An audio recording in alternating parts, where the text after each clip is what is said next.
confirmation about the audio, please, guys. If the audio is clear and available, kindly confirm the same. Thank you. We shall be starting in a couple of moments.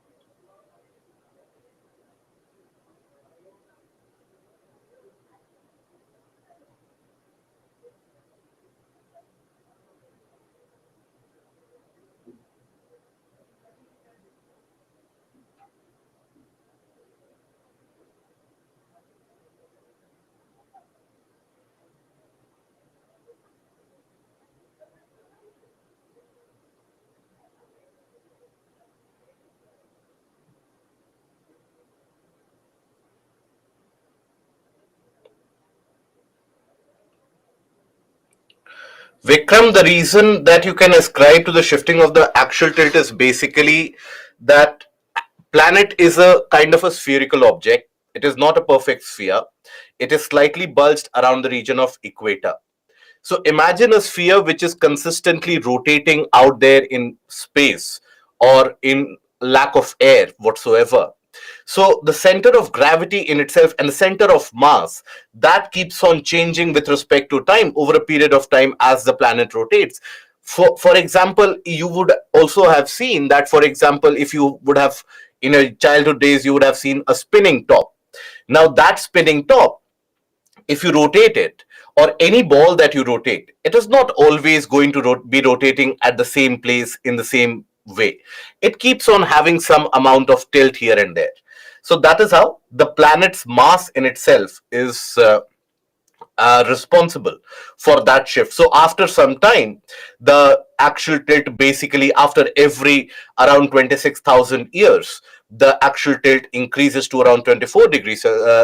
24 degrees, and then when it tilts significantly, then the other bulge or the other side of it over a period of time pulls it back, takes it to somewhere around 21 degrees. So that kind of 21 to 24 degrees of shift is always there.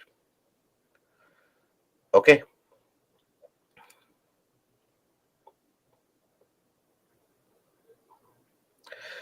So hello, a very warm good evening to all of you, and welcome to Baiju's Exam Prep IAS. Welcome to another session of geography, where here we shall be continuing our discussion where we left off yesterday. So yesterday we looked at some of the basic concepts about the origin of universe. We looked at the theory of expanding universe provided by Edwin Hubble. Then we looked into the portion of Big Bang theory which was provided by Lemaitre and Gamow, and what the concept of it was. Then we looked at planet Earth as a rotating and a revolving object, as planet Earth basically would move around the sun. Now it takes around 365 days to complete one movement, and it is because of the axial tilt of the planet that different areas, they get varying amount of exposure to solar rays. So as a result of that, you have certain months of the year where you will find that there is a greater duration of daytime in certain areas and greater duration of nighttime in certain parts of the year.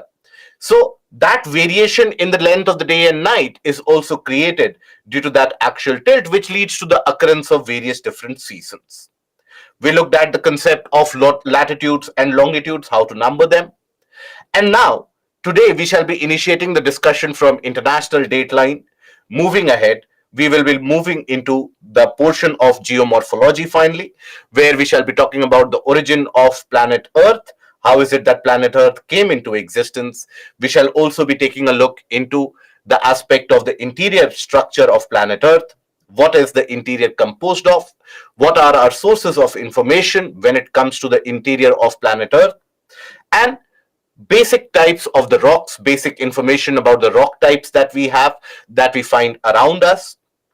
And then we shall be proceeding ahead with some of the important theories of geomorphology, that is the continental drift theory, the convection current theory, the seafloor spreading theory, and how all these theories eventually helped us understand the theory of plate tectonics. So here, first of all, we initiate the discussion from international dateline.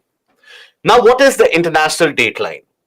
So again, it is a kind of an imaginary line which is demarcated, which ends up differentiating one day from the other, right?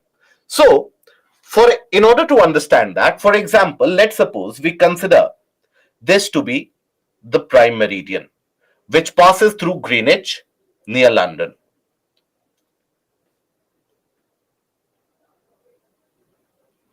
That is your prime meridian. Okay.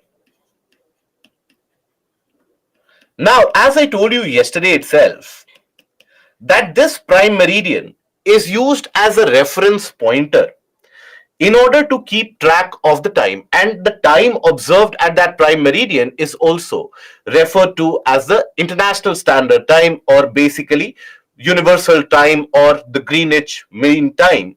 So it is the reference time followed internationally.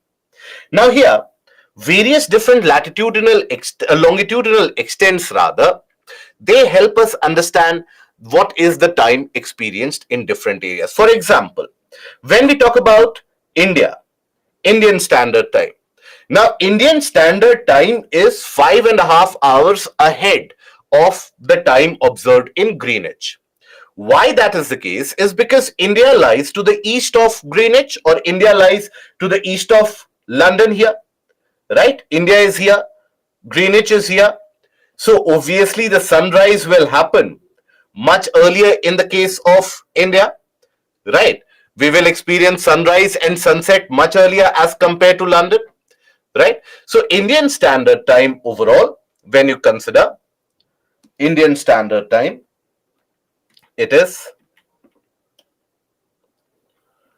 Indian Standard Time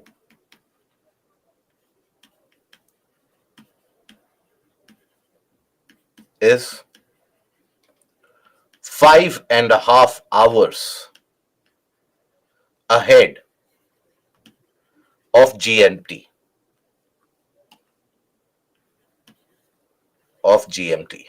Or Greenwich Mean Time. Right, 5.5 hours ahead of GMT. Now here, when we say, let's suppose, what this actually means is, it is also represented as GMT plus 5.5 hours. So, if in India it is, let's suppose, 5 p.m. as of now. Let's suppose it is 5 p.m. in India. So, what will be the time observed in Greenwich near London? What do you think? What will be the time observed in Greenwich in London? So, for that, you have to subtract 5.5 hours, right? So, it will be roughly around 11:30 a.m. Very good. So, if in India it is 5 p.m., then in the region of Greenwich,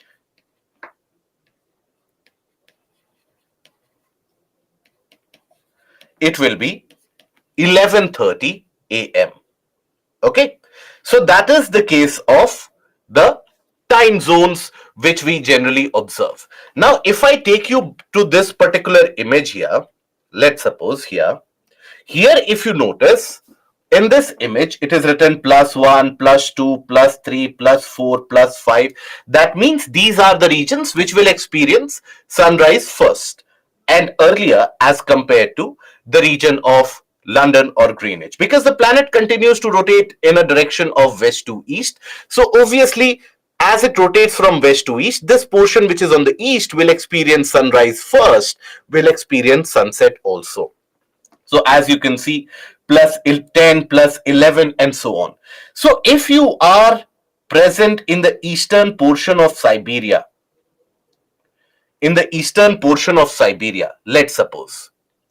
So this is indicating +12. That means GMT +12.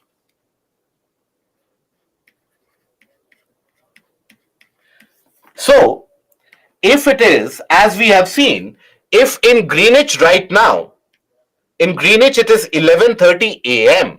So what will be the time in the region here in Siberia? If in Greenwich, if GMT right now, let's suppose, is 11:30 a.m. So what will be the time here? Very good. It is plus 12. So in this region, it will be 11:30 p.m. At night, 11:30 p.m. at night. That is the time which will be observed there. But if we go here on the other side, you observe -1, -2, -3, -4. So that means the sunrise is happening here after what you observe in the region of London. Right? Sunrise is happening after that. So around 180 degrees longitude, that is in the region of anti-meridian, you come across a scenario close to around 180-degree latitude, that is around the region of anti-meridian. You will observe -12, -11, -10. So here in Alaska, you observe the time GMT -11. This is your GMT -11. So what will be the time here right now? If at GMT it is 11:30 base AM, so what will be the time observed in Alaska as of now? -11 hours you have to do. Very good. It will be 12:30 AM. Here, 12:30 AM. So in Alaska, it is night time, but it is basically 12:30 AM of 14th of December, isn't it? So here, sunrise of 14th of December is still to happen, isn't it? So that is where the entire region will experience. Basically, we have almost done living with the 14th of December. We are done with the date of 14th of December, and tomorrow it will be 15th of December. But the region of US, the region of Alaska, basically right now it is night time there, and they will be waking up in the morning in a few hours. So basically, there, because the planet rotates on west to east continuously, you will have night time here also, but that will be the night of 11:30 p.m. of 14th of December here. 14th December, isn't it? Here it is early morning of 14th of December. So in half an hour, around half an hour to 1 hour, Siberia will be entering into 15th of December, because it is 11:30 p.m. there. So in half an hour, they will be entering into the new date, that is around 15th of December. But what about the region of US?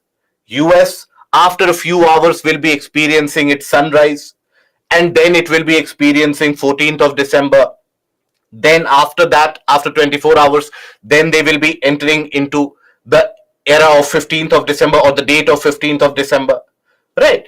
So that is the case where you have around 180-degree latitude, longitude, that is what is referred to as the anti-meridian. Around the region of anti-meridian, you have that imaginary line which is referred to as the international date line, which differentiates one day from the next. That is your international date line. It is almost in the region of anti-meridian, but this is not a straight line like other longitudes. It is quite a zigzag line, as you can see. And that zigzag lineation is basically because of the fact that you have the case that if, let's suppose, if this line would have been straight, let's suppose this line would have been straight, so it would have cut countries' borders into half. So the same country would have experienced two different dates simultaneously. So that obviously would not make sense. So in order to avoid the borders of the country, so that to ensure that a country at one particular time experiences only one particular date, that is where you will find that the IDL is quite zigzag here. Okay, so that is the case of IDL. Now, here, when we talk about the IDL, what happens if you cross the IDL from here to the other side or either side? That is something that we have to know about. So the date line is not straight, ideal is not straight basically. So the date line runs from North Pole to South Pole and marks the divide between the Western and the Eastern Hemisphere also. It is not straight but zigzags to avoid political and country borders. Okay. And it is so as to ensure that not to cut some countries in half. That is why the ideal is basically a zigzag line. Now, when we talk about the IDL, let's suppose we talk about the IDL here. Okay, a random rough image, let's suppose. Let's suppose this is your IDL. Now, this portion will be considered west of IDL. This portion will be considered east of IDL, international date line. So, if let's suppose we are talking about the region of US, now United States is to the east of IDL. If we talk about, let's suppose, Japan, Japan is basically to the west of IDL, isn't it? So you have to the east and to the west of IDL. Now, here, let's suppose someone crosses from Japan to US or someone comes from US to Japan. What will be the adjustment that they have to make? For example, let's suppose in half an hour, we have seen that the region of Siberia, the region of Japan, will basically be experiencing 15th of December. Let's suppose you have your birthday on 14th of December, and here you have 14th, let's suppose, and here you have 13th. Okay, because here the next day is still about to come. So as the planet rotates, basically, this will also experience the new day. But let's suppose as an individual, you are moving from the region, you have basically taken a flight. Let's suppose you have your birthday on 14th of December. You take a flight from the region of Japan and you fly into US, let's suppose. Now, in that case, what will happen? There, you will again come to encounter 14th of December. You will get to relive that day again. So, in a way, in your life, you are living that day again. Here also, you have celebrated your birthday, and after one day, you are moving into the other region. But maybe you have taken a flight, moved by a boat, or whatever. But then again, you get to experience that 14th of December. So, we can say that in your life, you have gained a day, isn't it? So, when you cross from west to east, when crossing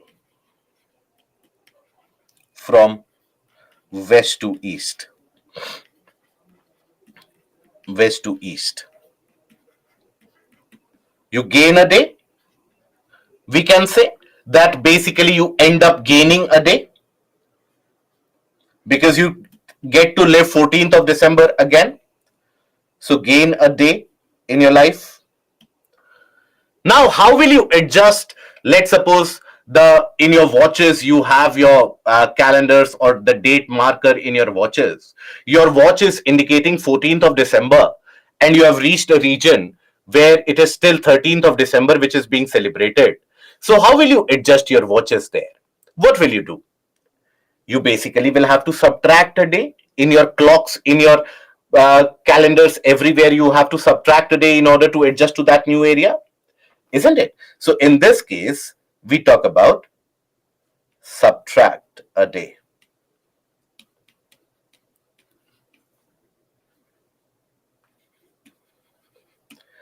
But what if, let's suppose you are catching a flight from US and you are moving to Japan. In US, you were basically experiencing and celebrating 13th of December. By the time that you land in Japan, you find out that there it is 14th of December night. So basically, you have almost lost a day, because that day basically you have lost it because there while you were in US, the sunrise still had not happened. It was still 13th of December, and then you suddenly crossed over to US, to Japan, where 14th of December is almost over. So when you cross from east to west, crossing from east to west,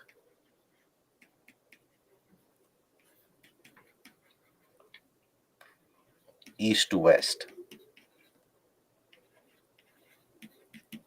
You tend to lose a day.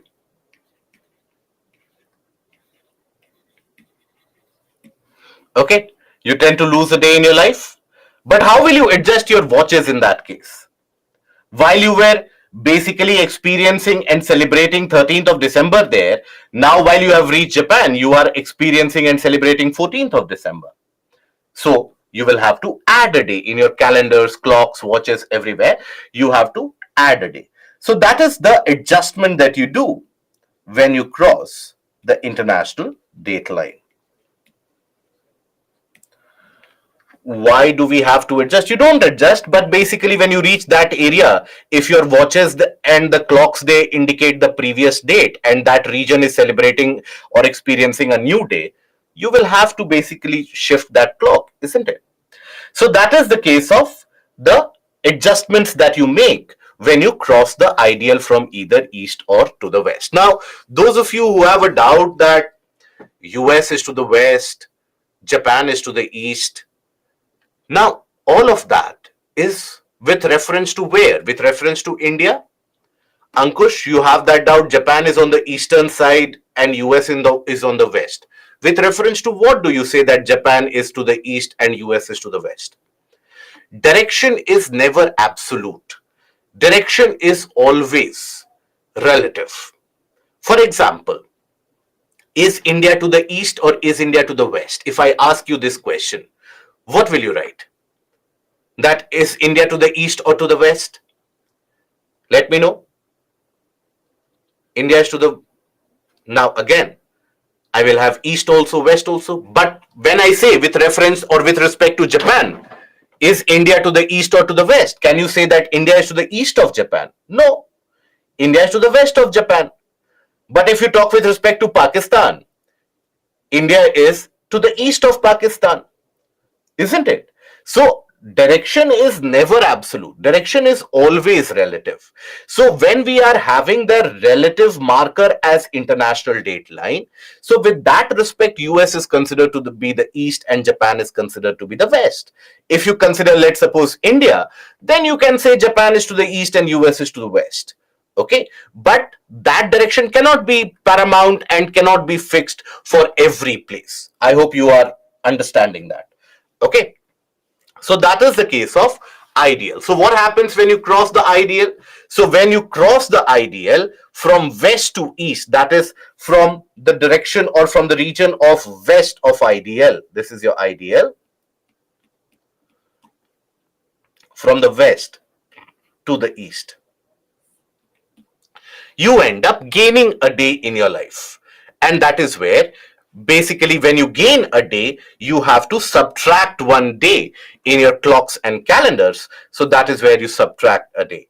And if you cross from east to west, vice versa, you tend to lose a day because the other region would have experienced sunrise at that point of time. The other region would have experienced the conditions of the next day also. So you have to add a day in your clocks and calendars. Okay, so that is basically the case of ideal and what happens when you crisscross the region of international date line. Now this is a particular portion which is relevant for your prelims. What happens when you cross the ideal? Okay, now then we come to the various systems of planet Earth. So when we talk about planet Earth, basically it is composed of various different, it is said to be composed of major systems which drive the features of the planet. For example, we have the lithosphere, hydrosphere, atmosphere, biosphere, and what is also known as cryosphere. What are these? So lithosphere, the surface or the ground on which we stand, that is what is known as lithosphere. Okay, so lithosphere is the surface or the ground that we stand upon. Okay, I'll tell you the exact technical detail of lithosphere also when we talk about the interior structure of planet Earth. But the surface on which we are standing upon, that is your lithosphere. Hydrosphere, all the water bodies, the seas and the oceans of the world, they end up dominating and forming what is known as hydrosphere. Then the blanket of air which surrounds the surface, which surrounds the planet, that is what is referred to as the atmosphere. Now, biosphere, all the living beings on the planet, all the living beings living on the planet, that is what is known as the biosphere. That is what composes the biosphere. And then what is cryosphere?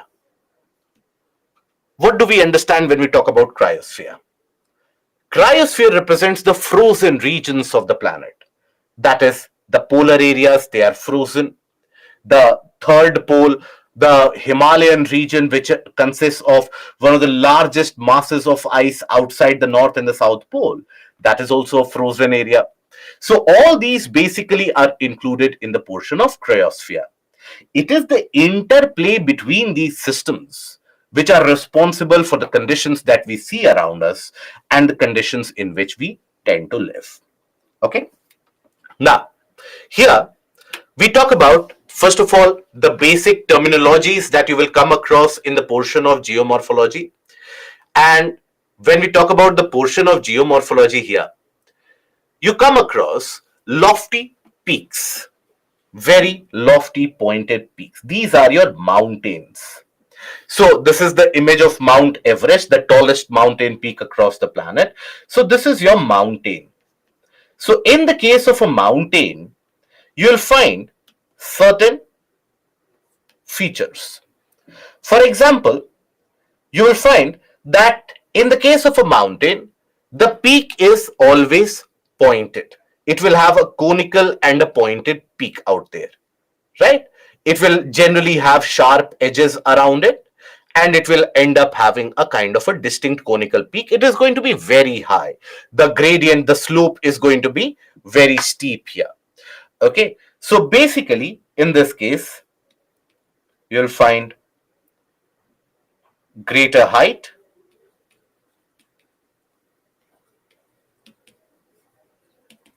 then for example, you'll find the presence of conical peak, steep slopes. These will be your features. Okay. Okay. Before I forget, an announcement for all of you that those of you who would have attended the morning sessions and the morning batches of geography, on Saturday we will be having the session from 7:30 to discuss about the maps, and the doubt clearing session that will be held on Saturday from 7:30 a.m. up till around 11:30 and 12. So whatever doubts that you have had till now, please do send it over to us by mail at IES Live, and we shall be resolving those doubts on Saturday. Other than that, we will be taking up the discussions for mapping.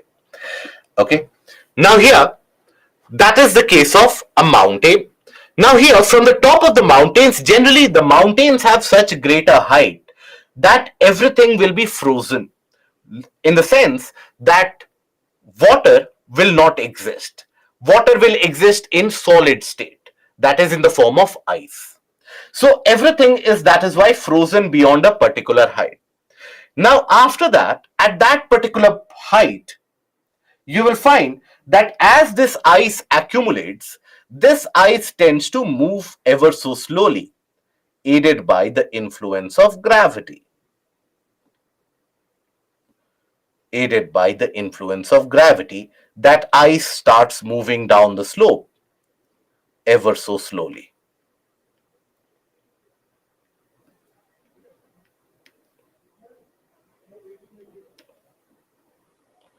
Now, what are these known as? These are known as glaciers.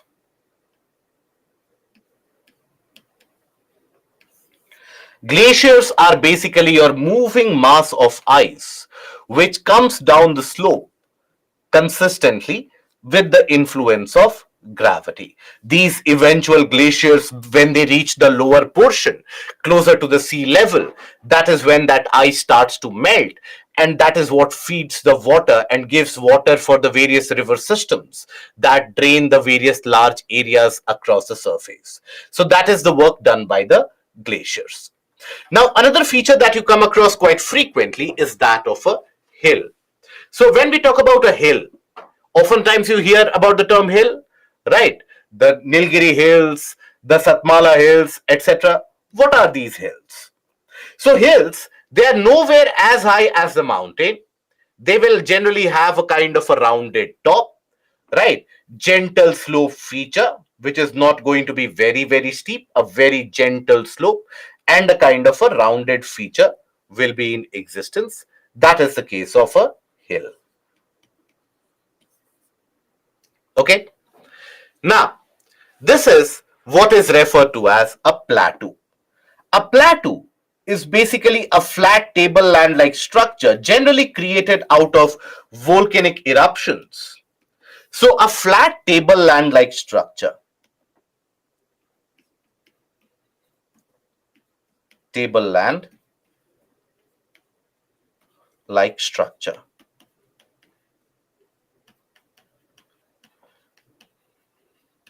When we talk about how volcanoes erupt, what is the process of eruption of volcanoes, there we will be talking about that how these many of the plateaus also get created. But when we say flat tableland like structure, so flat surface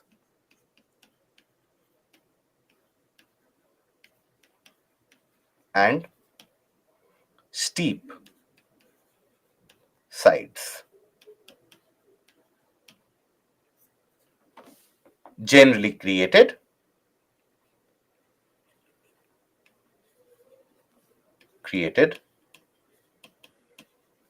due to spread of molten lava.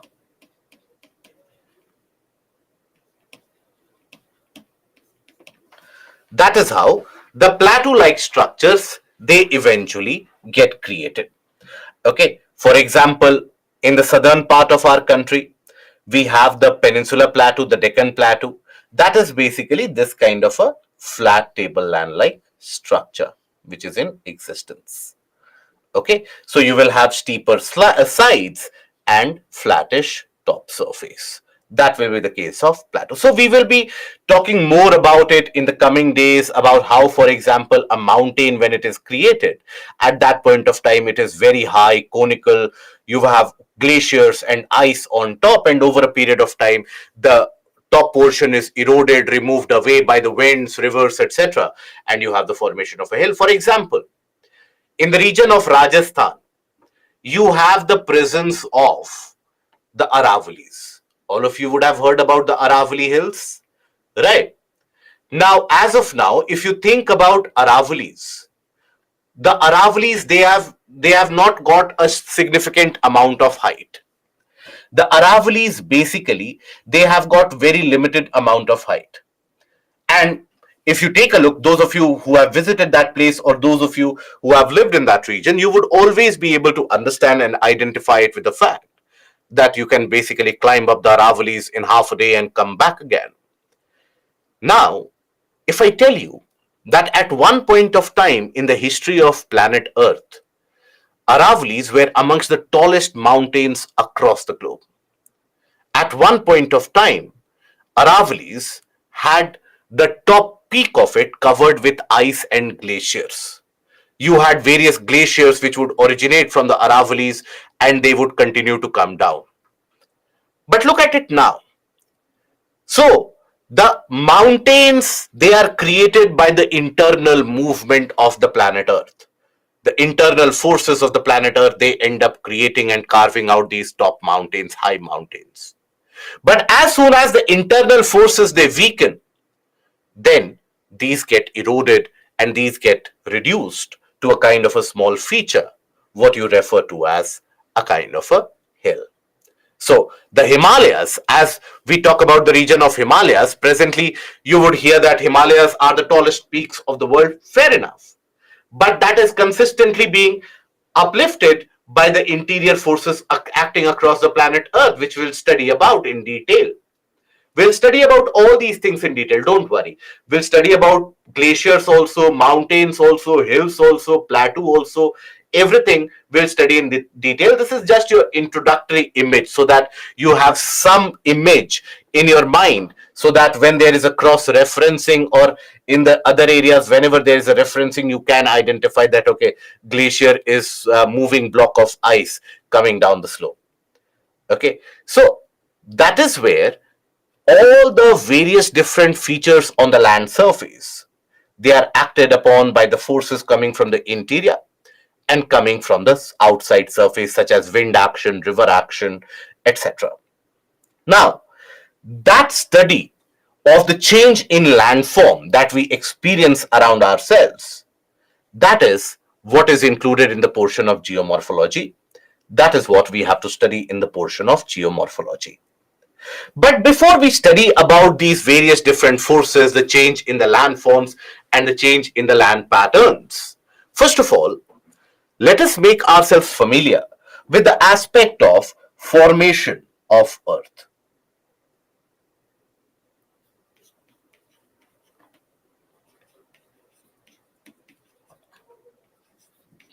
How is it that Earth came into existence? Bimare steep side means that the slope is significant. It is like this. So that is steepness. Gentle means like this. Steep is like this. Megha, how Earth is created, sir? Understand, sir, how Earth is created, sir? Okay. Isn't that what we are talking about, Megha? So, okay. I sometimes fail to understand the questions. I'm not getting hill. Hills are, see, if this is a mountain, this will be a hill. Okay? Much smaller form, a kind of rounded peak, that is your hill. Glaciers are at the peak of the mountains, at the top portion of the mountains, yes. That mean west of ideal is running 1 day, yes. Shweta, what is cryosphere? The frozen areas, the areas which are frozen, North Pole, South Pole, the region of the Himalayas, the frozen areas. So Megha, I hope that doubt was something else. I am unable to understand what is your doubt here. Can hill turn into a mountain? Yes, it can. Over a period of time, maybe the internal forces will activate its motion, and then again its height will increase. Okay. So basically, GMT is the Greenwich Mean Time, that is referred to as the case of the Greenwich Mean Time. Basically is the reference time with respect to what we have the reference of time zones across the world. When we say that what is the Indian Standard Time, how do you measure what is the time standard time of India? Obviously, you will need a reference pointer. You will need a reference pointer. So that reference pointer is your GMT. Now we talk about the case of formation of planet Earth.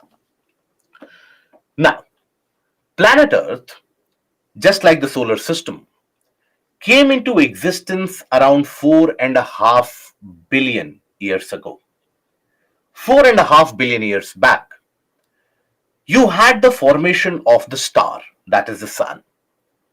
And basically, it was created as a result of the gases of hydrogen coming together, the molecules of hydrogen coming together, producing significant amount of energy, and thereby in the process producing helium.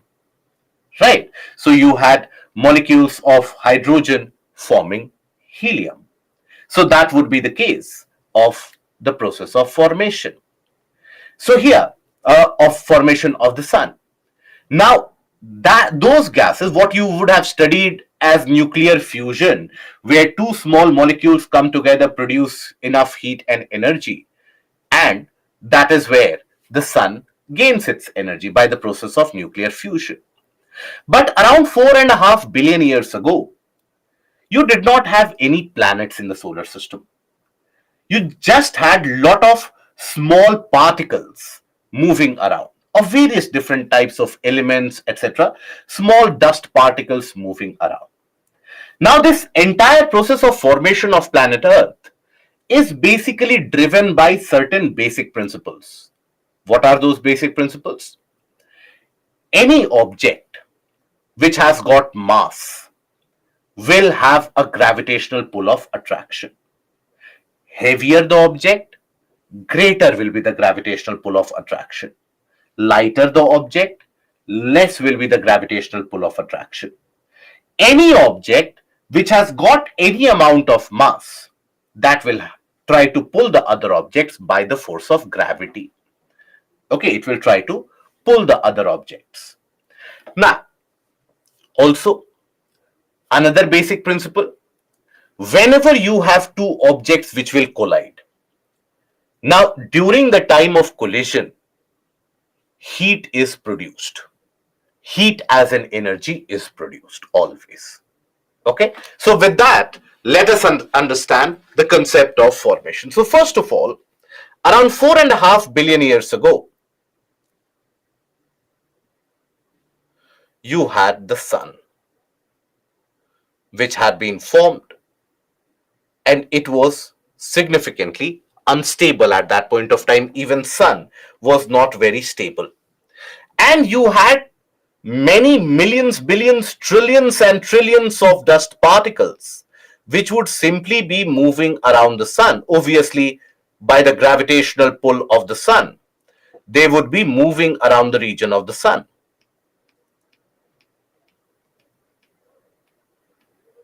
Okay,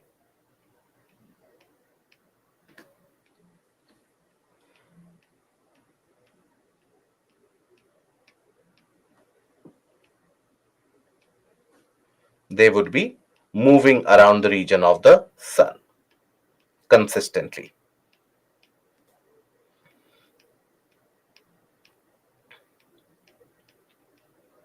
in a very large area. Now, these were objects of different sizes, but none of them were very large. They were very small.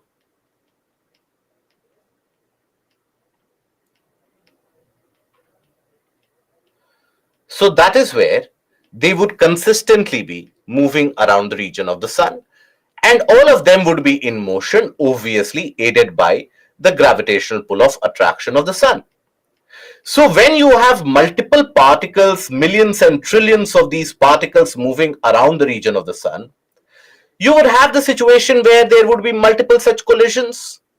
Hundreds of trillions and trillions and trillions of these collisions would happen every day, because the particles would invariably come into the path of each other. And as I told you, at this point of time, the solar system was not very stable, the sun was not very stable. Okay, so these were the particles which would continue to move around the region of the sun. Now, here, as they would move, there would be collision. And understand that the collision is also of various types. Let's suppose two objects, they simply come and collide like this. Now, it can disintegrate, it can virtually disintegrate into various small pieces. But what if an object is moving like this and another object goes for a collision? An object continues to move, and meanwhile another object coming at a faster speed, it undergoes a collision. In that case, what will happen? It won't disintegrate. It will basically, the collision will produce enough amount of heat, and due to that heat, maybe the objects will get together, isn't it? So the objects would get together after each collision. So you had a kind of a chain reaction. What was that chain reaction? So collisions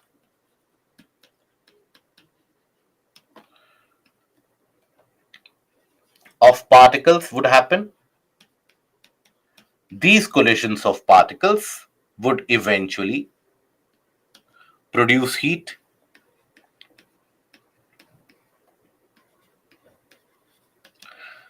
Due to that heat which would be produced, particles could join each other and form a larger mass, right? Because of the heat that is produced, they would basically melt around the region of collision and they would combine and then they would start moving. So when they would join to form particles of a larger mass, larger particles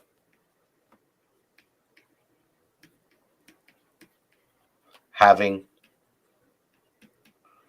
greater gravitational pull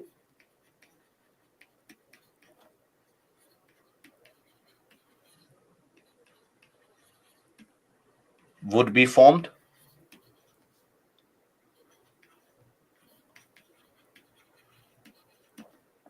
Isn't it? Larger particles having a much greater gravitational pull would be formed. And that means these particles would start attracting the other smaller ones. And that would lead to more collisions. Isn't it? More collisions would happen. Again, heat would be produced. Again, more particles would come together. So, like that, slowly and steadily, large sized particles started getting created around the region of the solar system. Very large sized particles, they started getting created. Now, with each of these collisions, as the particle size grew larger, with each of the collisions, the particle would develop a kind of a movement, a kind of a rotation amongst itself, and they would continue to move around the sun. Now, as the size would increase, so rather than having a random motion of the particles, they would now be pulled more strongly by the sun and they would start moving in a fixed path and a fixed pattern. Slowly and steadily, this led to the creation and the formation of very, very large sized objects, which we refer to as planetesimals. So, this process created very large sized particles or very large sized objects.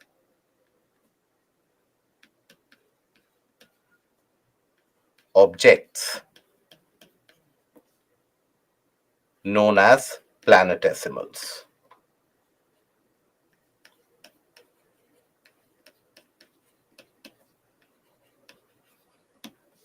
These planetesimals would continue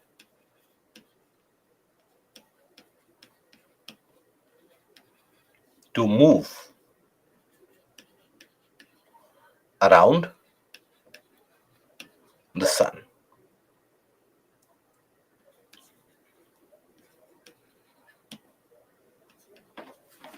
Okay, they would continue to move around the sun. Now, still, you had many of these planetesimals moving around the sun. Now, then came the next stage. So, now, when you talk about the region of the sun, basically, the sun would be surrounded by large planetesimals, which would basically be moving. Large planetesimals, which would be moving around the region of the sun. Now, obviously, these would consist of various different materials and elements which would be created right at the time of its formation, and the properties of these dust particles eventually, depending upon what kind of materials were present. Many of the new elements were also created, but you had various different particles which would be consistently moving. These would be your planetesimals.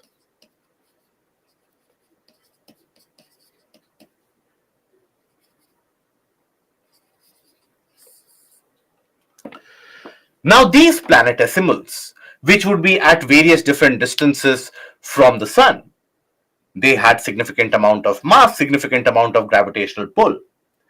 And that is when they would collide.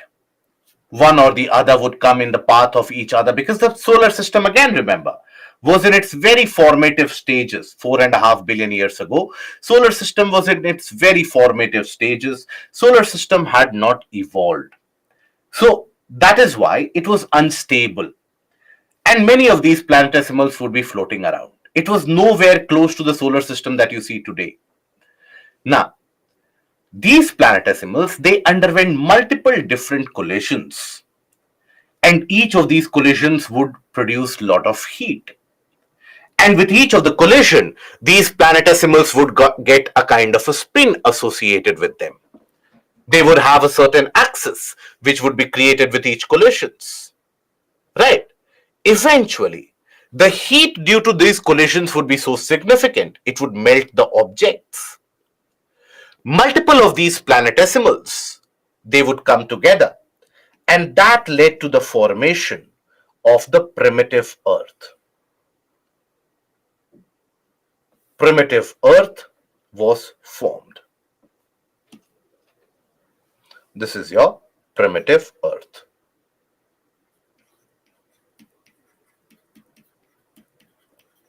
Earth.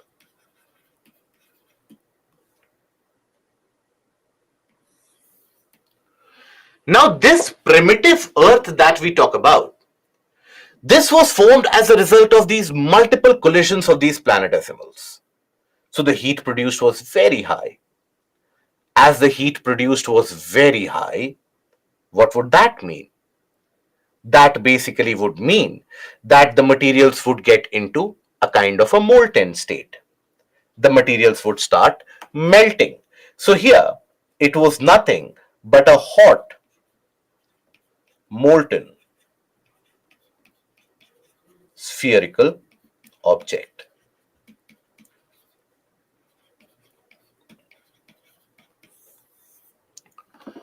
Everything was in a liquid state, molten state, because the temperature was very high. This I'm talking about around 4.5 billion years ago. Now, everything was in a molten state, and you had various different types of elements present. Now, whenever you talk about liquid and different types of liquid, if you mix together, all of them, it is not always going to present a kind of a homogeneous mixture. For example, if in a glass jar you pour water, you pour honey, and you pour oil. Let's suppose you pour honey also, you pour water also, and you pour oil also. Now, will all of them form a good solution? Will all of them be able to mix uniformly? Absolutely not. Honey, being the heaviest one, will settle at the bottom, then will come water, a layer of water, then will come a layer of oil. So, at this stage, the heaviest elements which were present at this stage, they started settling at the bottom. The heaviest elements which were present at this stage, they started settling at the bottom. So here, the heaviest elements, and at this point of time, heaviest elements which were present were iron and nickel elements started settling.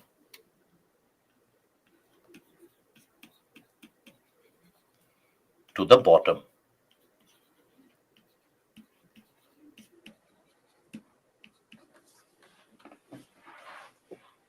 Okay, they started settling to the bottom. So, for example, if let's suppose you had, now by the way, again another thing that students sadly they get confused in this. When I say bottom of the planet Earth, what do I mean?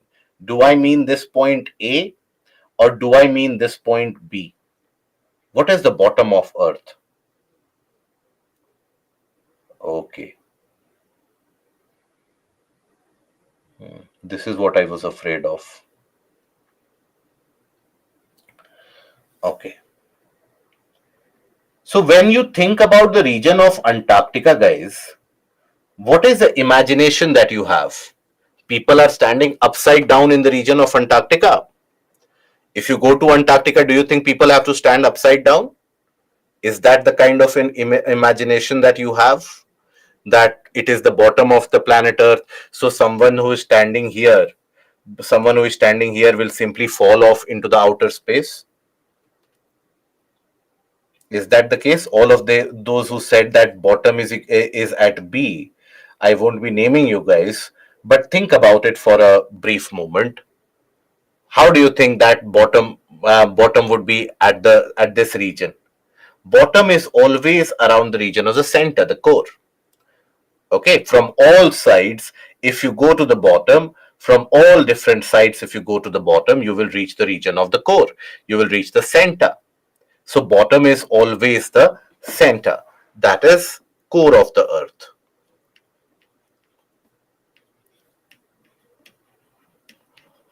And at that point of time, the heaviest elements were iron and nickel.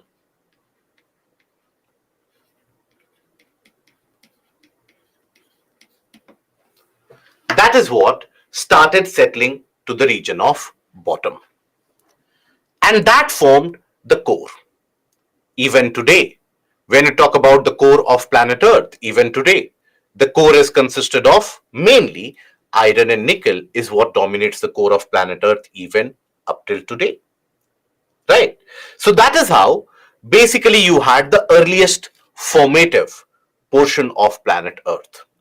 But still, the solar system was not stable at this point of time. You still had millions and thousands and millions of collisions happening with this molten portion, where you had small objects continuously crashing into this molten portion, getting melted down as well, and adding to the portion of planet Earth.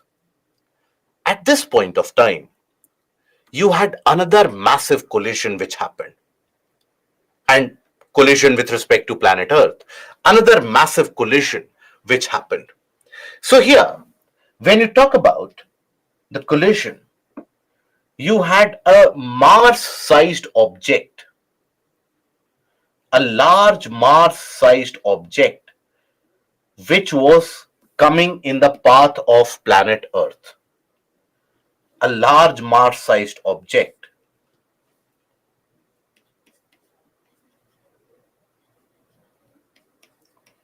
Sized object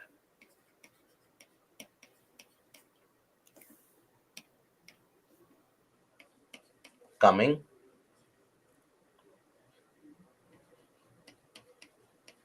and colliding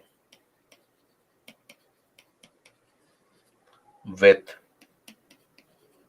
molten Earth.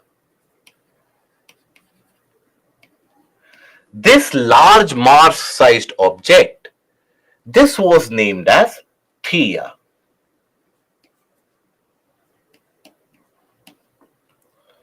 Mars sized object, what are the interpretations of Mars sized object? What is the English meaning of Mars sized object? Think about it. What can be the meaning of it? Means an object which has a size, which had a size which was similar to the size of Mars.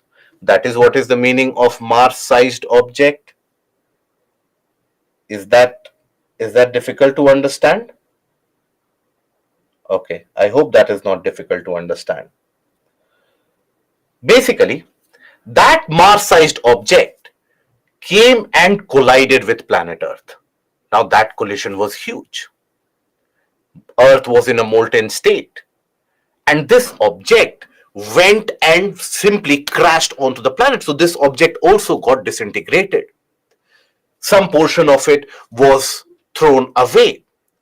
And along with that, many of the molten portions of the planet, they were also thrown away. Along with the objects of Theia, many of these molten objects, they were also thrown away. But then, planet Earth by that point of time had become so large that its gravitational pull of attraction was very significant. And it basically could take away the top surface, the top portions of planet Earth. It was molten, obviously. So the top portion basically was carried. Imagine a large ball which is molten and another object which comes with a force and crashes with that. So some of that other object, foreign object, will also get dismembered. Some of that foreign object will also go away.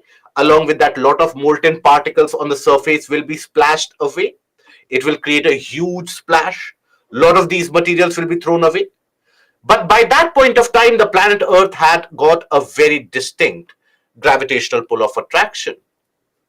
So, that gravitational pull of attraction meant that planet Earth did not let these molten particles fly very far away. And these molten particles, they were held by Earth's gravitational pull. Slowly and steadily, it was continuously held because of the Earth's gravitational pull. And it would continue to move around the planet Earth owing to the momentum of that crash. That object, which is held or which was held by planet Earth due to its gravitation, is still held by planet Earth due to its gravitation, and still today that object continues to move around the Earth's surface. And that is what we refer to as the moon.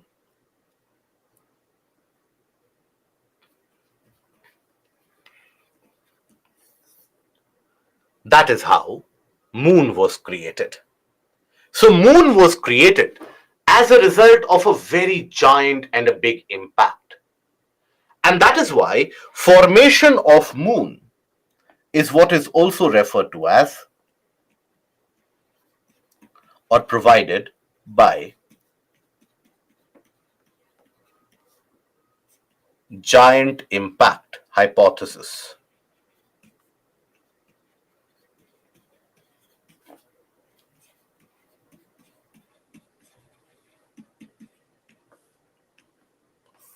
It was that giant impact with Theia which led to the formation of moon. How do we know that? How do we know what happened 4.5 billion years ago? It was only in the last century or in the last few decades when the Apollo missions, when they went to the moon, they brought certain rock samples.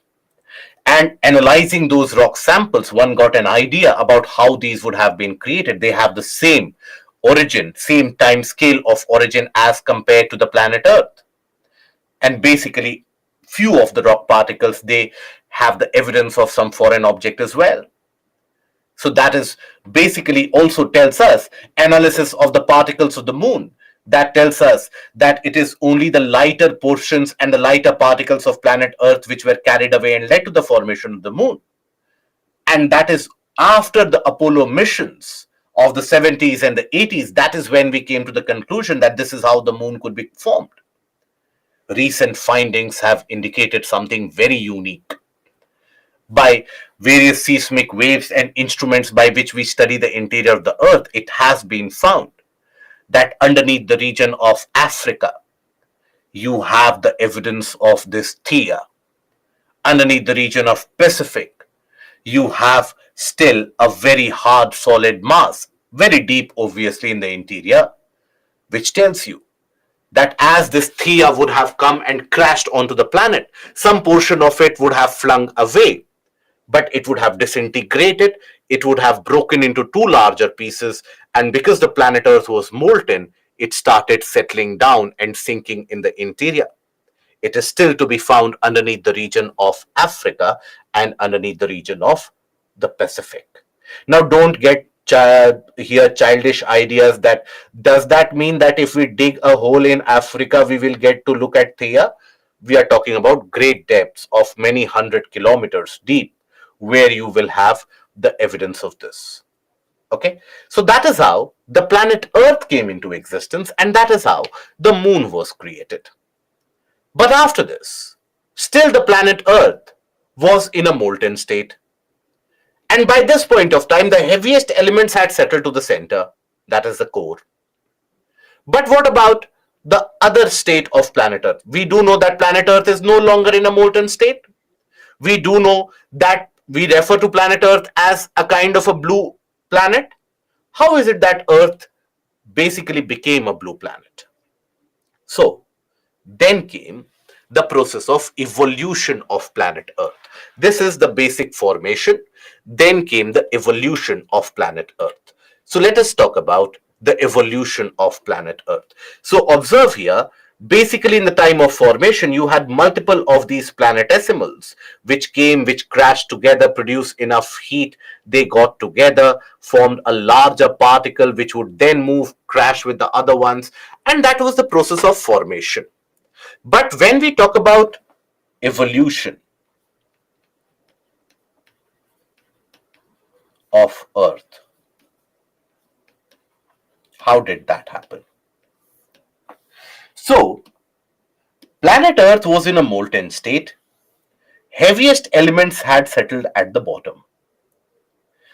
Slowly and steadily, the number of collisions across the solar system reduced drastically because most of the smaller particles were already undergoing collisions somewhere or the else. So slowly and steadily, number of collisions they came down. They basically were reduced.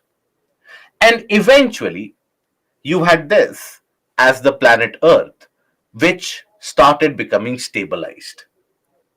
And when the number of collisions reduced across the solar system, planet Earth also experienced some amount of cooling. Now, it was a hot molten liquid ball of mass. So think about it. Cooling would happen from the outside or cooling would happen from the inside. What do you think? Would the cooling happen from outside or would the cooling happen from inside? Very good. Cooling would always happen from outside because it is from the outside that it is in contact with the colder areas outside. Inside it is very hot. So cooling started happening from the outside. For example, when you boil milk, right, when you shut off the stove, after some time, if you touch the surface, it is slightly cooler. But if you dip your finger into the milk, the interior portion of it is very, very hot. Isn't it? The interior portion of it is significantly boiling hot. So that means the interior is very hot, the surface is cooler. So cooling always happens from the surface. Here also, the cooling started to happen from the surface. And that is when, as it cools, it starts developing some wrinkles, few areas they remain in an uplifted portion, few of the areas they get depressed, because that is how it cools. Even when you let's say we talk about the cooled portion of milk, when the milk cools down, you will observe that the top surface of it develops a thin solid layer, which is not going to be always plain. It will have some wrinkles developed into it. So that is when slight wrinkles developed. Few of the portions they had depressions, few of the portions they had some amount of upliftment. But in the interior, the temperature was still very high. So here, cooling started to happen. Cooling was initiated.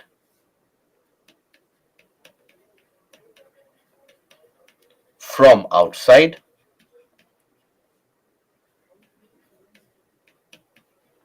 And the interior remained very hot. Even today, we have the same scenario. The interior of Earth is still very hot. And over the next 3 to 4 classes, we will see that all these events, earthquakes, volcanoes, formation of mountains, creation of oceanic trenches, everything is basically driven by the interior heat of planet Earth. That heat still remains in the interior. Now that heat which remains in the interior, which still drives the major forces of the planet, for example, formation of plateaus. I hope you are aware. If you are not aware, most of you would not be aware, in fact. Every few areas and after every few million years, due to the internal heat of planet Earth, you know what happens? The land simply gets pushed up in certain areas. The land simply gets uplifted. And that is, if you have to think about it like, for example, you have some solid substance, any solid substance. iron, any of that, plastic. If you provide heat from inside, it swells up. It kinds of gets inflated, isn't it? Something similar happens on the Earth's surface also. Because the heat in the interior is so high, every few years, rather, when we say few years in geography, it is not like history or other subjects. Here, every few years, we are talking about every few millions of years, hundreds of millions of years. The land simply gets uplifted. Sometimes, due to the heat, the land simply comes down. So, that heat is still a dominant factor across the various parts of the planet. This is what is also known as the residual heat, or the heat which remained. So, this is known as residual heat.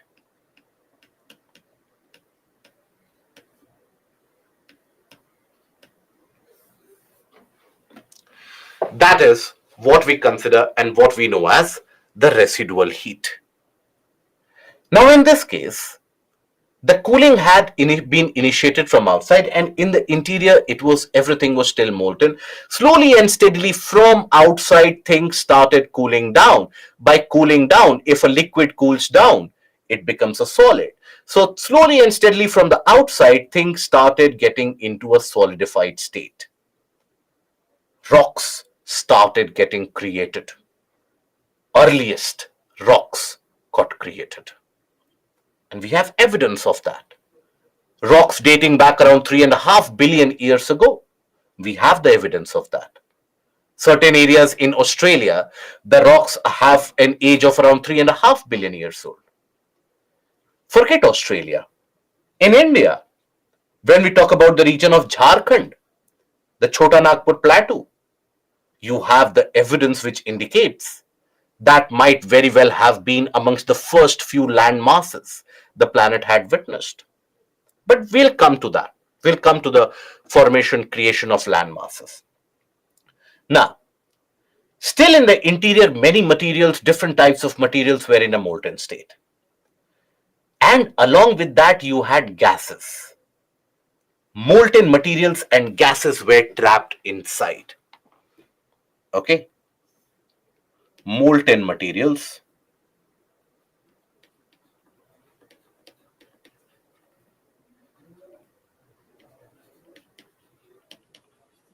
and gases were trapped inside. Now, here you might have a doubt. How come gases? It is okay as long as you were telling me that molten material, I could still wrap my hand around it. But how come gases? So think about it. When we talk about any kind of material, let's suppose alumina. Alumina is what? Or silica. Silica is SiO2. Iron oxide, Fe2O3. Hydroxides, OH. Right. Now, if you basically melt this, SiO2, silica is in a solid state. The sand particles that you have, that consists of silica, it is in a solid state. But it has got oxides. If you melt it, what will happen to the oxygen? Oxygen will get converted into gas. Right? Oxygen will get converted into gas. So like that, you had various different gases which were trapped inside, and the outside had started solidifying. But it was still solidifying. The outside surface was nowhere as strong as what we have today. It was still solidifying. It was in the process of solidification. So that is when the earth went through a phase, what is known as the phase of degasification, where from various different areas, these gases are always lighter, isn't it? Gases are basically lighter. So being lighter, they will try to rise to the surface, and they will bring the molten materials along with them.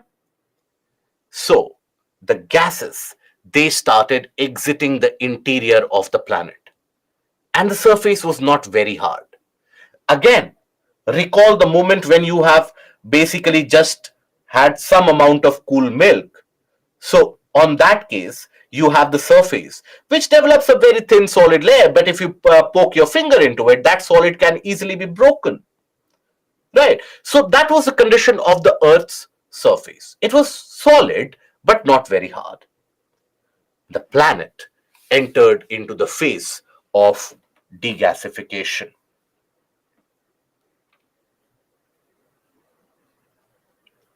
Phase of degasification.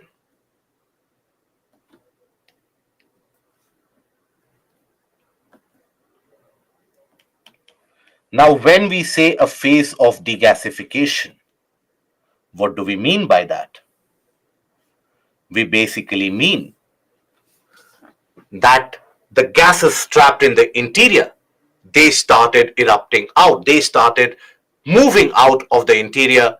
They broke through the surface, bringing molten materials again to the surface. So you had millions and billions of volcanic eruptions which would happen. A lot of volcanic eruptions would happen on a daily basis in different parts of the planet. So, gases trapped in the interior,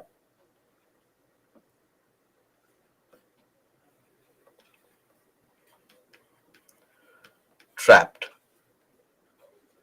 in the interior, started to escape,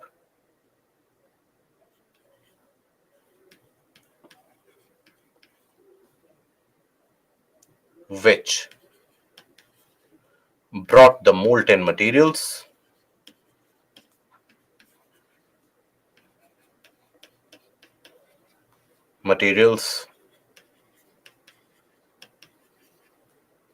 along in the form of multiple volcanic eruptions.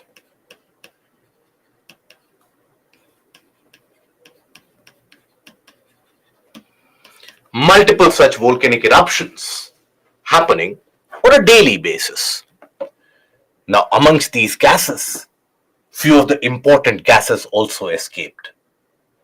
And when I say few of the important gases, you had gases such as ammonia. Ammonia was one of those gases. Methane was one of those gases. So you had NH3, CO2, CH4, O2, oxygen as a gas was released. Along with that, you had sulfur, sulfates, significant amount of hydrogen. Now, hydrogen and oxygen at that high temperature would fuse together. And that is what led to the formation of water vapor. Vapor, H2O, would also be released. Now, these gases started circulating in the atmosphere. And this period, by the way, this continued for many millions of years. We see a volcanic eruption nowadays. We think about it, oh my God, what is happening to the planet? Are the gods angry with us? That volcanic eruption has been continuing for a month. Think about a period and try to imagine a period in planet's history where these eruptions would continue not only for a few months, not only for a few years, not only for a few centuries, not only for a few millennium, for hundreds and thousands of years, multiple times of that, for many millions of years, you had this consistent amount of gases getting released because Earth is a massive object. So, that phase of degasification expelled these gases from the interior. Then, for a brief period, there was a kind of a lull. Lull as in, you did not have many of the volcanic eruptions at that point of time. So again, that process of cooling down accelerated. So then, as the process of cooling down continued. So that is when phase of cooling.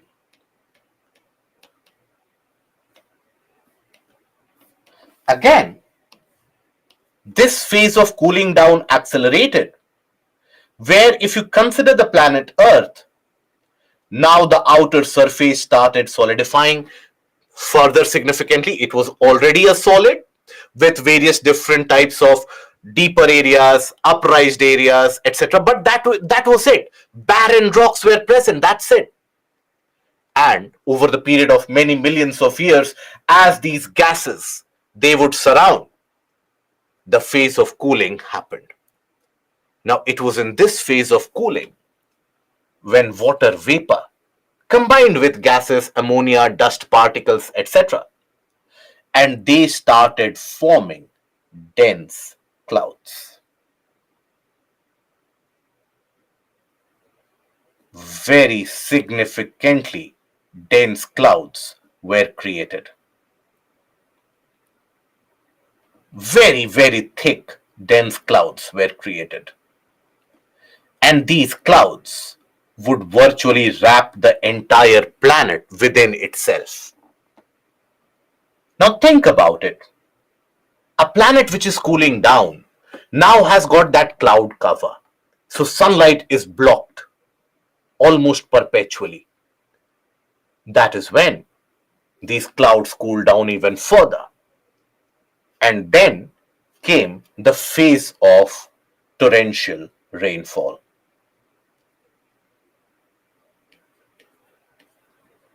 Phase of torrential.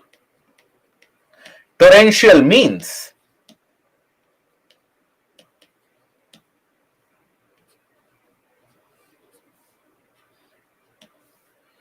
torrential means what?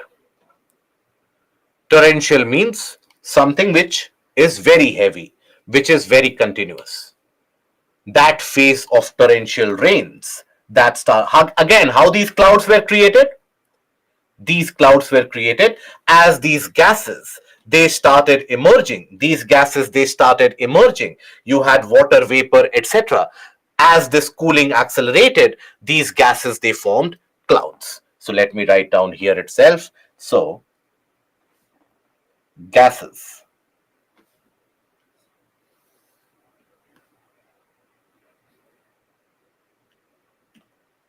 cool down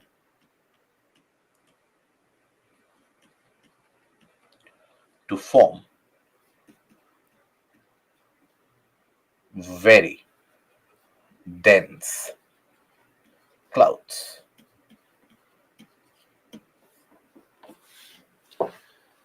Now, further that cooling was accelerated because it would hide the planet from sun. Continued darkness, it became cooler and cooler. And then it rained.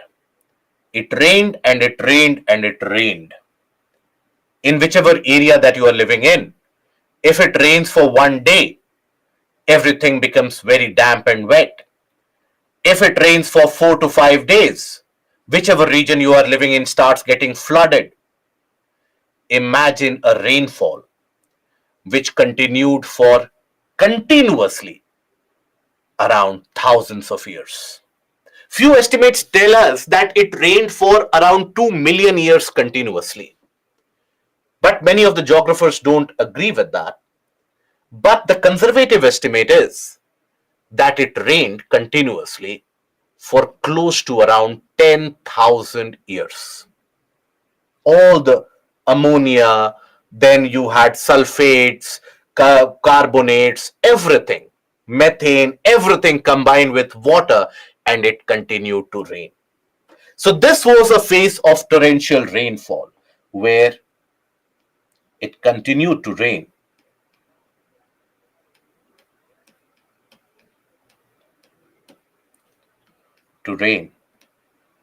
for 7,000 to 10,000 years.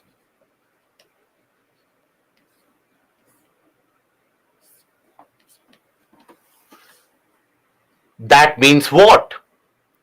All the low-lying areas that got filled with water, and it continued to get filled with water. You had the formation of the oceans and the seas of the planet. And that further accelerated the rate of cooling. The surface started getting harder and harder.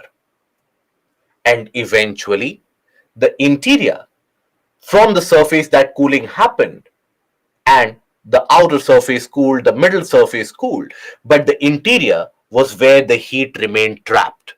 Because as the outer surface cooled, there was not many areas from which the interior molten heat could escape. So the heat got trapped in the interior. The heat remains trapped till today in the interior. That is the residual heat. So this basically accelerated, this not only filled up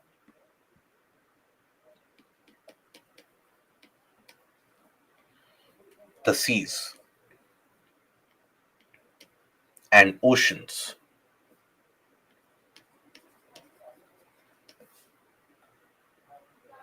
and accelerated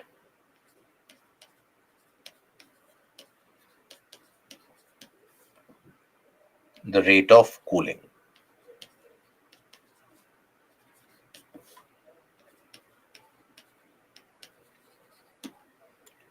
In the interior, you still had the portion which was molten, and in the interior, you still had basically the presence of that heat, which is referred to as residual heat, which continues to remain trapped even today.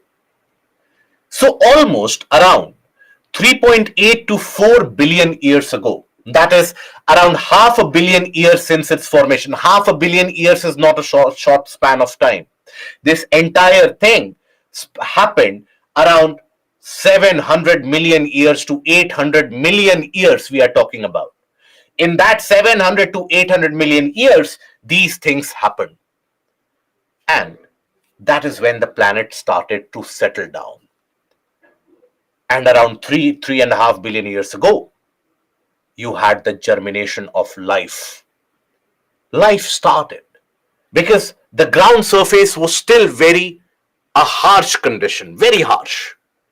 Ground surface would still experience volcanic eruptions here and there.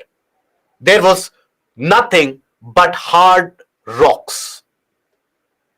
But oceans, they represented a kind of a calm condition. Oceans represented a region of calmness. That is where small celled chemotrophs, that is, those microbes which can utilize the chemicals around them to produce food, these chemotrophs, they started coming into existence. And that was the genesis of life. That is how life originated. And for the next couple of billions of years, life existed only underwater. It is only when you would study in the portion of environment, it is only when the conditions started becoming harsher in the oceans, life migrated to the land. But for a long period of time, life remained only underwater. Slowly and steadily, when these microbes, they found out that okay, carbon dioxide is present in a dissolved state in the water, they could basically use that carbon dioxide, oxidize it, get enough food, manufacture carbohydrates. They could sustain themselves. When they could sustain themselves, they would multiply. Like that, multicellular organisms came into existence. You had some of the, and generally most of these organisms would be situated in the shallower areas of the oceans. That is where the water would not be very deep. Still, the deeper parts of the ocean is said to have been denied of any form of life because the conditions at the bottom were also very harsh. That is how the planet Earth came into existence. And this entire journey, which has happened over the span of 4.5 billion years, that is very unique. Where you will find that the planet has not been disturbed by a major massive collision. ever since that time of uncertainty around 4.5 to 4 billion years ago. Planet has not been disturbed by a major massive collision until around 65 million years ago, when you had another such massive asteroid, which basically came into the path and collided with planet Earth. And that created havoc. That put to an end to the most dominant species that planet Earth had ever witnessed, in the form of dinosaurs. Otherwise, if that collision would not have happened, maybe you and I, we would never have been in existence. We would still be living in the era of dinosaurs. And one of the latest research papers, which have been published only this month, it basically tells us that the only reason that we mammals, we basically, we do not have a long lifespan. We have a very short lifespan.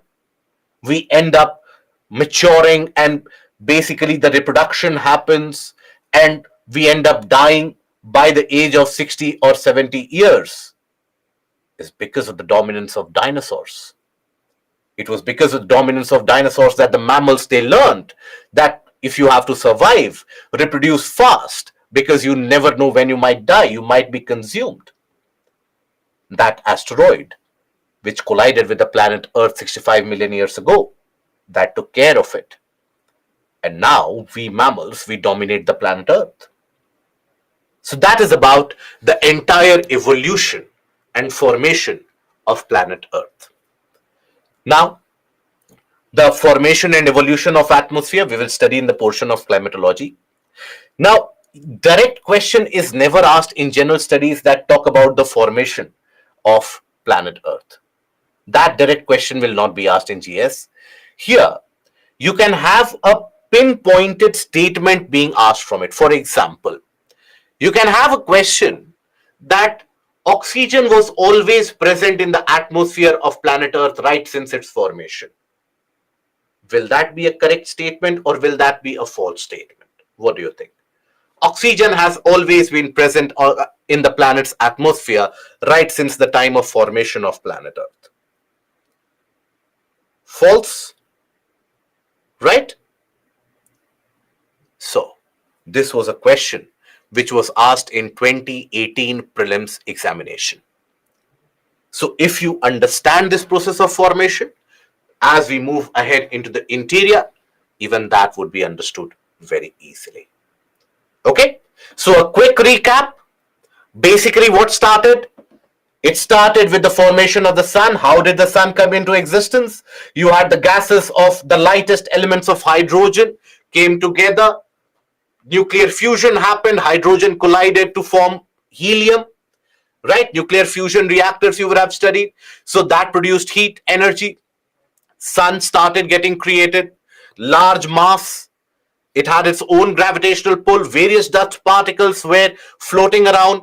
As these dust particles were orbiting across the sun, then they went through multiple of such collisions. With each collision, there would be heat which would be produced. So the size of the particles would continue to grow larger and larger and larger. As these particles would continue to grow larger, they would have their own gravitational influence. They would have their own gravitational force of attraction. And that gravitational force of attraction, or that gravitational pull, would lead to more collisions. Eventually, they led to the formation of those early objects, which are referred to as the building blocks of these planets. That is what we refer to as planetesimals. These planetesimals, they came together and they collided to form the planet Earth. And like that, many different planets. And that is when, as the planet Earth got created, at that point of time, the heat was so high that it was in a hot molten state.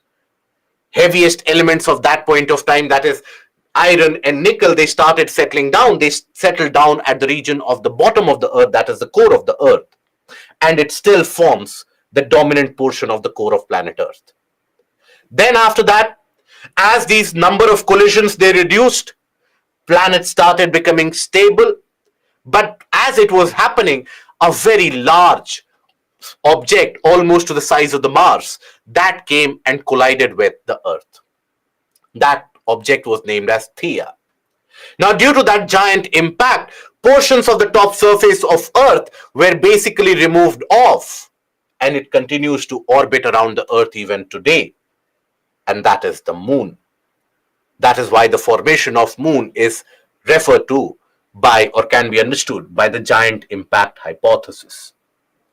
After that, again, as the planet became stable, it started to cool down from outside. The surface started to cool down, but you had so much amount of molten materials and gases which were trapped in the interior that the gases wanted to exit. The gases, they tried to escape. As these gases would try to escape, they would basically puncture the surface and emerge outside.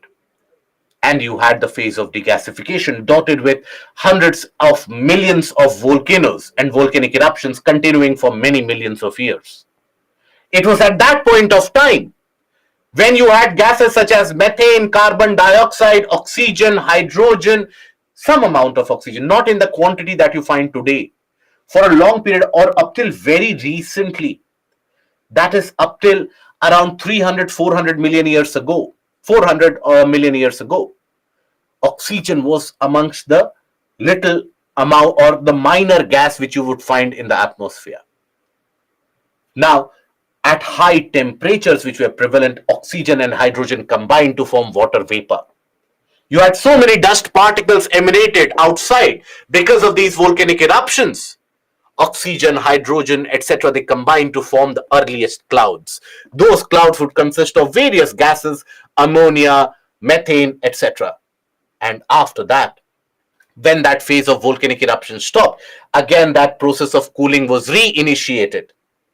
During that cooling, cloud formation became prominent. You had a very thick cloud cover which covered the entirety of the planet Earth. And then it rained. It rained, it rained, and it rained for thousands of years.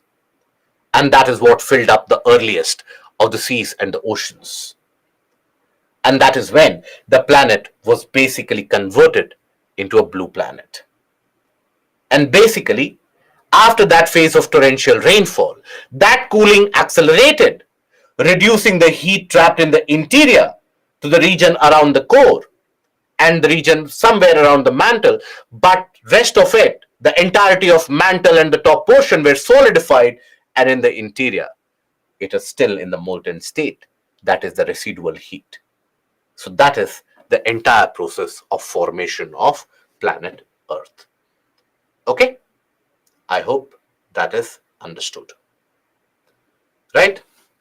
Now, after this, we move ahead to the portion of the interior of Earth.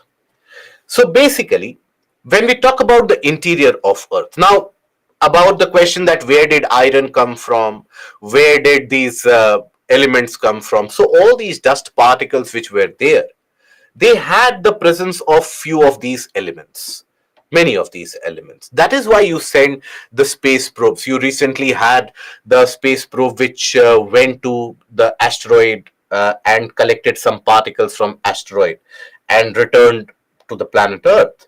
Right? It is from this analysis, the earliest particles that we get an idea about what would be the condition of the particles which would have collided. So these elements were brought by the collisions. Okay. Now, after this, you have the case of interior of the Earth and the interior structure of planet Earth. So when we talk about the interior of Earth, what is present in the interior? Or what is the structure of planet Earth? So the structure of planet is still collision taking place. Have you heard about a collision taking place around you, my dear friend? Have you experienced a collision in your area now? You still have objects which come, few of the collisions which still happen, but now the sun has, the solar system has settled down. Now you don't have many objects moving around. It is only between Mars and Jupiter where still you have a lot of particles moving around, that is the asteroid belt. But other than that, the solar system has largely settled down. So obviously, no particular collisions. Now, after we move ahead to the portion of interior. When we talk about the interior of planet Earth, here it is always likened to that of a structure of a coconut. Now, all of you would have seen coconut, the ripened coconut, basically where the outer structure, the outer part of it, that is hard, but it can break easily. Then you have the inner whitish shell, isn't it? That whitish shell or the inner whitish layer, the pulp of the coconut, that is solid. But it is that kind of a solid, if you press it, it can be compressed. If you stretch it slightly, it can be stretched, isn't it? That is the region of the mantle. And then the coconut in the inside consists of liquid.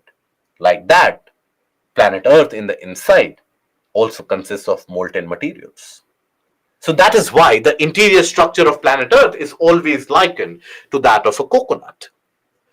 But how do we get to know what is present in the interior?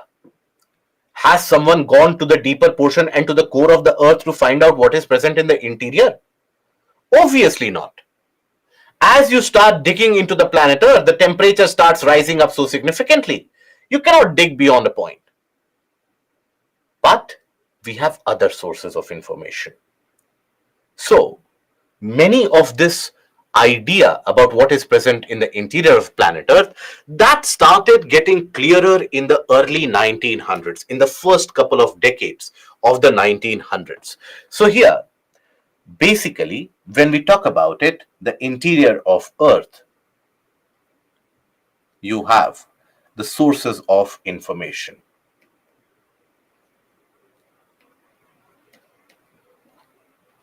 Sources of information for the interior. Now, these sources of information about the interior, they can basically be brought into two parts: direct sources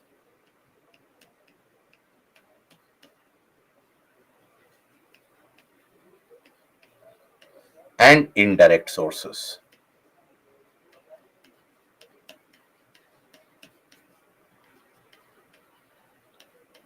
Okay, when we say direct sources, we are basically talking about where you get the direct evidence of what is present in the interior. For example, volcanic eruptions. Volcanic eruptions. So volcanic eruptions basically means molten materials from inside, they come up. By analysis of that molten materials, we get an idea what kind be the chemical composition of the materials present in the interior. So that is where the volcanic eruptions, they give us an idea about what is present in the interior. That is why every time when a volcano erupts, you will find various different geologists, scientists, they go with all the protective gear, they go to the site of the volcanic eruption, they start collecting the molten materials, keep it in a bucket, and they analyze it for years altogether. And by that analysis of that solidified material, the particle structure, the chemical composition, the property, they get an idea that this molecule would have experienced what kind of pressure from above. Which portion of the interior is this coming from? So what is the interior of the planet? So that volcanic eruption is one of the direct sources. Then other direct sources, or the other direct source, is basically mining and digging.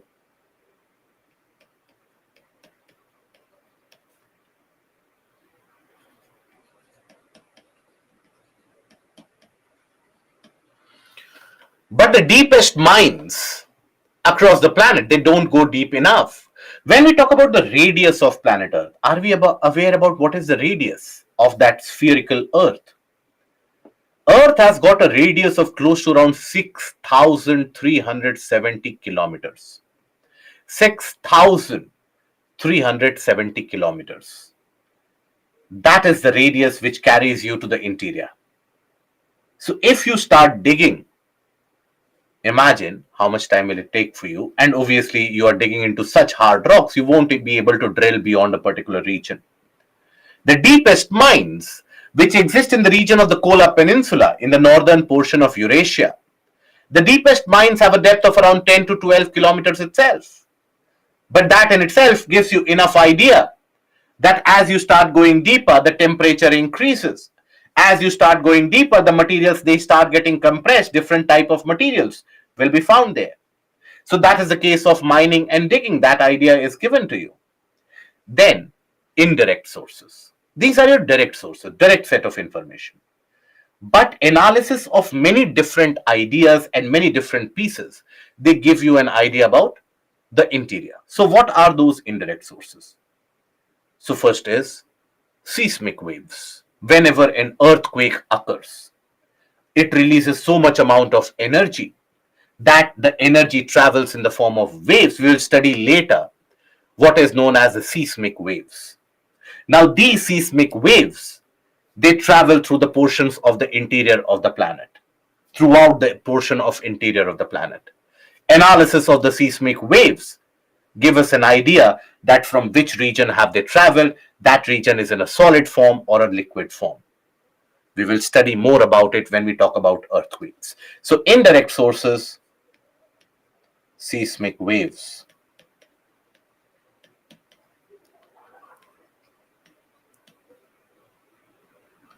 Then after that, study of the meteors, the asteroids, because they give you an idea about what the particles moving around the sun 4.5 billion years ago, what they would have looked like. Okay, so it is those collisions which had led to the formation of planet Earth. So an analysis gives you an idea about what that would look like.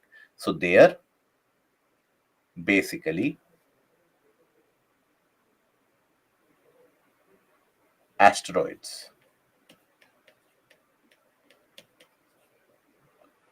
and meteors.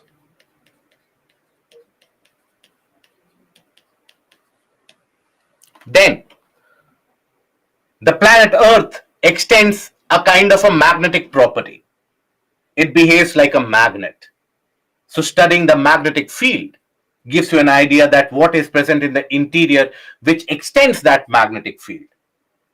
We have studied yesterday that the planet Earth is in a shape of a geoid where it is slightly bulged around the region of equator. It is slightly flatter around the region of the poles. So that basically studying the gravitational and the magnetic fields, that gives you an idea about the interior structure and the materials composed in the interior. So here, magnetic and gravitational anomaly.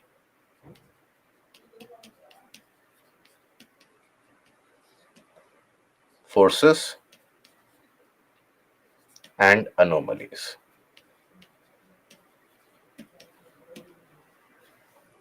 Okay. So with these sources of information, we get some idea about what is present in the interior. Okay. We'll move ahead further with this. Before that, we take a break. So let's take a break and let's be back and we will continue with this discussion. We'll talk about the structure of the interior as we move ahead. So we take a break of 15 minutes.